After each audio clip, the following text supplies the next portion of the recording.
where we come from and where we want to go. So,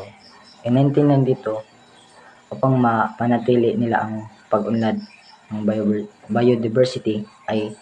meron silang iba't ibang paraan, mga paraan upang mabuhay sila. Katulad ng pagtatanim sa pagtatanim, pagdadaro o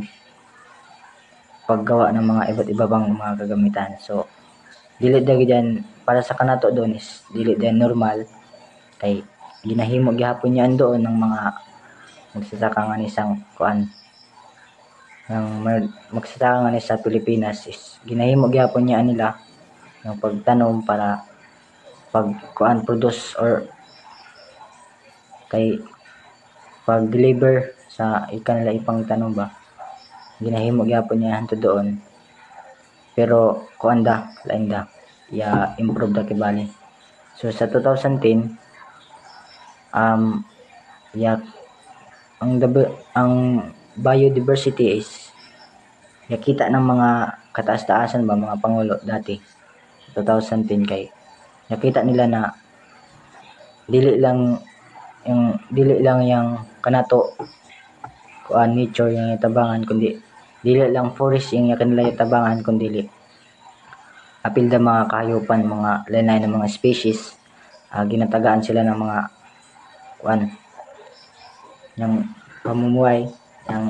kanila kapuy-an ba sa og kanila isuportahan din ng mga kataas-taasan, mga pangulo dati. Og ngadto din kasungod yang sa 2010 is celebrate din sila ng United Nations International Years of Biodiversity. So kay nag-celebrate sila para kanila celebrate sila kay arang kanila ya impress sila sa mga sa mga tanawin o sa international ng agenda. So sa 2020 is arang dagod so sa 2020 is in sagid kisan ngadto dagid kita pasingod kay kanato da sa diin kay 2020 ya kanato diya saksihan tanan na kyang dili lang pagbag-o ng dili lang bayag involve yang kagamitan sa una madali din nila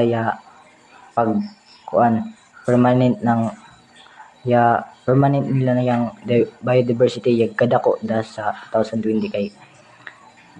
mga gobyerno kay yaghimo sila ng mga project kalain-lain mga project para ma-permanente nila yang yang nature na gana gihapon og yung mga species ginatagaan din nila ng mga sarili na mga cage or puy-anan. Amo din ito i-achieve nila yung kanila goals dati yung goals nila isabot na nila dati is kuha din nila i-achieve nila ug arang pang ibang mga goals na kanila permanent tapos ngadto din nila tagaan din nila ng vision na yun ato din niya gawas yung mission and goals para dili da sila kayang iban kay ginalabakan din nila yung mga dagat ng mga basura para kay ngadto day sa biyag maba da yung mga species ba yung wara na ngadto sang kadagat o sa sagaran nga patay da. Og sa 2023 tagaan nila ng so wala pa kita nga niabot pero hindi nila conserve na mga policy mga 5 ka policy sa 2023 sa 2030 2030 is yun mga 5 ka policy ng mga Europe para mga strategy ba para mabalance nila yung realistic and possibility sa kanato nature. So yung pinakauna is conservation targets and should be supported by the solid assessment of the current biodiversity status, and third in the Europe. Kadua na policy kay restoration commitments, request properly defined objective. So gana restore sila sa mga comment na mga lain-lain na mga kuan, kibali nagsundog sila ba, gina-restore nila og ga-request yangay sila mga request na proper para i-define din yung mga bag-o na mga objective, mga bag-o na himuon. So sa 3 is clarifying the concept of primary forest and old growth forest. So yung primary forest, yung permanent forest na bag-o doon is, or sa na mga forest is kanila i-clarify, tagaan nila ng buhay ba sa dan karaan himuan din nila din ng bag-o or himuan nila ng kuan ba view para sa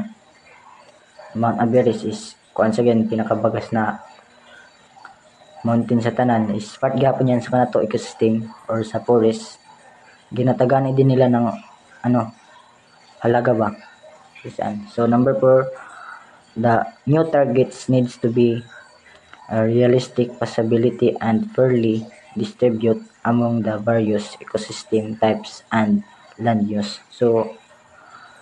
among the various, so possibly kuan nagkuan isab sila yung kalaisab target para sa realistic kuan nag-conserve sila, distribute sila sa mga various na sa mga para lang isab sa mga basta sa ecosystem na isab types of ecosystem para ma-maintain nila ba class ng mga various dili various na kuan COVID nila masaan. So sa ikalima is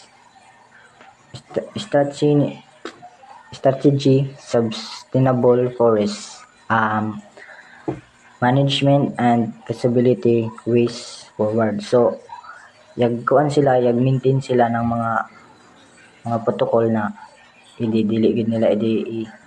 bawal arang mga protocol nila na ipangkuan ba para mapanatili yung forest or yung environment na safe o healthy gayud, para sa gamitin sila pagkahuman is himo disab sila ng mga bag-o na mga ways para ma-forward yung kanila pagkuan kuan sa biodiversity. So sa 2050 is yung biodiversity is volume, conserve, restore, and wisely use, maintaining ecosystem service, sustaining health, mga comment na mga lain-lain na mga kuan, kibali nagsundog sila ba, gina-restore nila og ga-request yangay sila mga request na proper para i-define din yung mga bag-o na mga objective, mga bag-o na himuon. So sa 3 is clarifying the concept of primary forest and old growth forest. So yung primary forest, yung permanent forest na bag-o doon is, or sa na mga forest is kanila i-clarify, tagaan nila ng buhay ba sa dan karaan himuan din nila din ng bag-o or himuan nila ng kuan ba view para sa Mount Everest is kuan sa pinakabagas na mountain sa tanan, is part gyapon yan sa kanato ecosystem or sa forest. Ginatagan din nila ng halaga ba. So number 4, the new targets needs to be a realistic possibility and fairly distribute among the various ecosystem types and land use. So among the various, so possibly kuan nagkuan isab sila yung kalaisab target para sa realistic kuan nag-conserve sila, distribute sila sa mga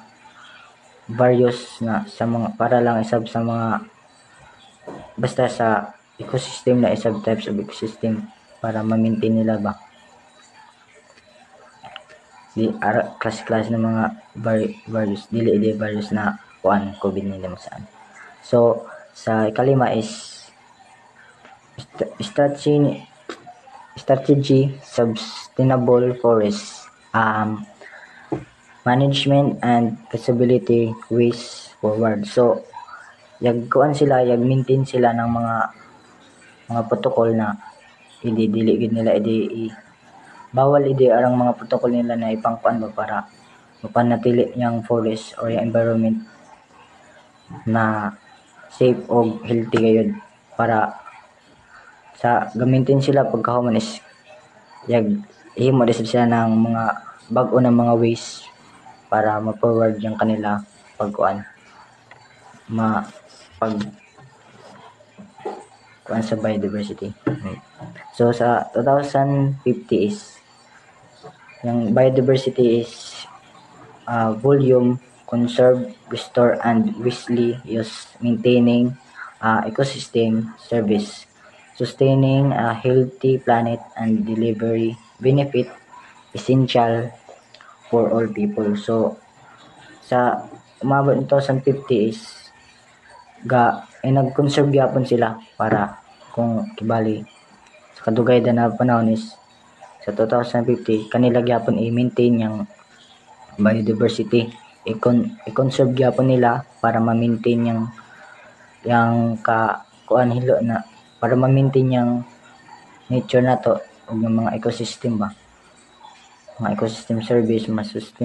sustain isa biyang mga medisina or mas sustain isa biyang kanato planet na healthy gyapon ug sa mga sa mga benefit na essential benefits sa mga people sa mga utaw ug amo daid to salamat.